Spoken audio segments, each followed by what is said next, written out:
Good morning mga day, this is Basudan, yung vlogger, a day in my life as a content creator at age of 14. Kaya naman papasabi ka na lang talaga dito ng I for Dago!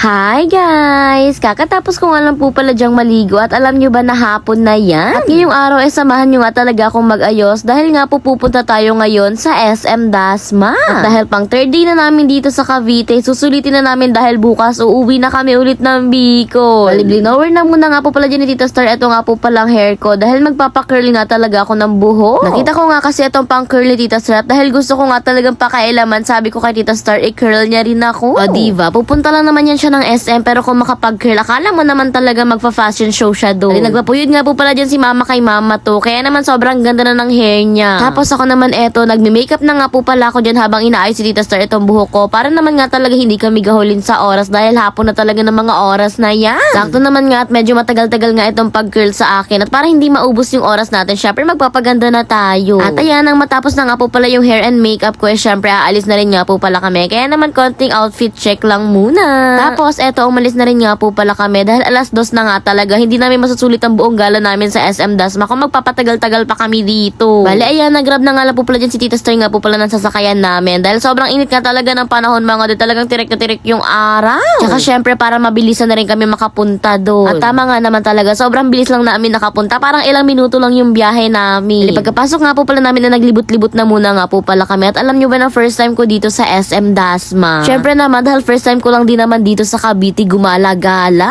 Grabe no, sobrang lawak pala ng SM Dasma. Parang yung buong maghapon mo, kulang kapag lilibot ka dito sa buong SM. Alam, pinakauna nga po pala namin diyang pinuntahan is eto nga po pala mga bilihan ng damit dahil gusto lang namin mag window shopping. Pero syempre dahil may mga sale, syempre nabudol ang mga person. Kaya naman napabili rin sila talaga. Sabi, bukod nga sa sobrang dami dito pwedeng bilhan ng damit, sobrang dami rin talaga dito makakainan. Pero syempre mamaya pa tayo kakain dahil kakakain lang namin bago kami umalis ng bahay. Habang sila nga po pala ay tumitingin-tingin sa mga damit, ako naman eto nagko-color analysis ako dito ng kulay ko. At iwan ko na lang talaga kung ano yung babagay sa akin na color ng damit. Diyos ko, parang lahat naman ng color ng damit nakakapagpaitim sa akin. Char. Tapos nga po pala namin sa mga damit is eto lumabas nga po pala kami. Tapos eto ang mga person, mga tirador ng pre-taste. Dahil mahihilig sila sa pre-taste, eto napabili na rin sila dahil nasarapan nga talaga kami dun sa kinain namin na pre-taste. Diba? Success yung pre-taste. Sana hindi. Meron pa nga po pala mga biniling pagkain kanina si Tita Star. Eto, kinain na muna nga po pala namin yan dito habang nagpapahinga. Grabe no, nakakapagod pala maglibot-libot dito sa SM Dasma. Diyos ko, nakakagutom rin. And ayan, no-order nga po pala kami dyan ng drinks para naman nga talaga meron kaming panula. Diyos ko, puro lang kasi pagkain yung binili namin doon. Baka naman kasi mamaya mabulunan kami. At habang nag-order nga po pala kami is eto may nakakilala nga sa amin. Grabe, hanggang dito pala sa SM Dasma, dito sa Cavite, sobrang dami pa rin nakakakilala sa akin. Thank you very much po sa inyo. Grabe naman, parang worldwide na ang inaabot ng vlog natin.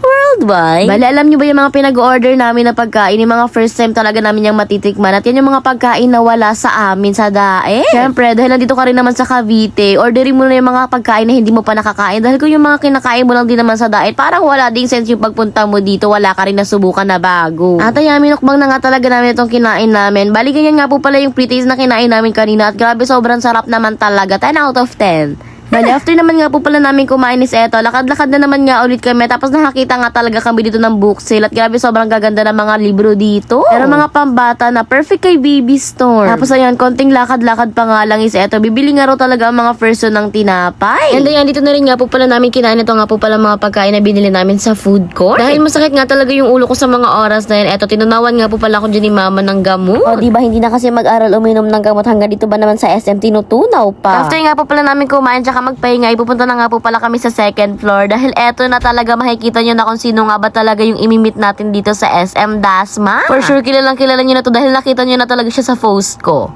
Ay, over. Malayang tatago pa nga talaga ako sa mga oras na yan dahil wala lang, gusto ko lang talagang magtago. At ayan, walang iba kundi si Ate Arian. O diba, mapapahay ever yan kadalal talaga. Alis sila. Mama pangalan po palang nakita ni Ate Arian sa mga oras na yan dahil nakatago ang baso doon niyang vlogger nyo. Diba? Sobrang daming alam, may patago pang nalalaman. Pero ayan, nakasulpot naman na rin ako sa likod niya. Kaya naman grabe talaga yung reaction ng dalawang to na para bang magkaibigan na talaga kami ng sobrang tagal na. Grabe, may nagulat talaga ako na magkahit lang pala kami ni Ate Arian. Pero syempre, hindi kami magkasimputi. Oo, natama na. Wag nyo nang ulit-ulitin dyan sa comment section. Alam nyo ba na sobrang ganda ni Ate Arian sa personal? Kung gaano siya kaganda sa video, mas maganda siya sa personal. Tapos mas maputi rin. Grabe, pag nagtabi kami kaming dalawa, parang may sarili siyang ring light, tapos ako mukha ko ditong para wag na lang Pero ayan, ilang minuto pa nga lang kami nagkakasama is eto, magti-TikTok na agad kami dahil bukod sa vloggeries kami, TikTokeries din po kami pareho. Kaya naman sa mga hindi pa nakakapanood ng TikTok namin, panoorin nyo na nga talaga sa aking page and syempre sa page din ni Ate Erian. Diba sobrang ganda ng mga TikTok namin at sa likod ng mga TikTok namin na yan, eto si Mama nangangalay ng kumapit. Ay, over. Oh, diva, biglang naging human stand patuloy si Mama. Char. Hi, Adrian! Alin, after naman nga talaga namin mag-TikTok, es nagutom na nga kami dahil nakakapagod pa lang sumayaw sa harap ng maraming tao.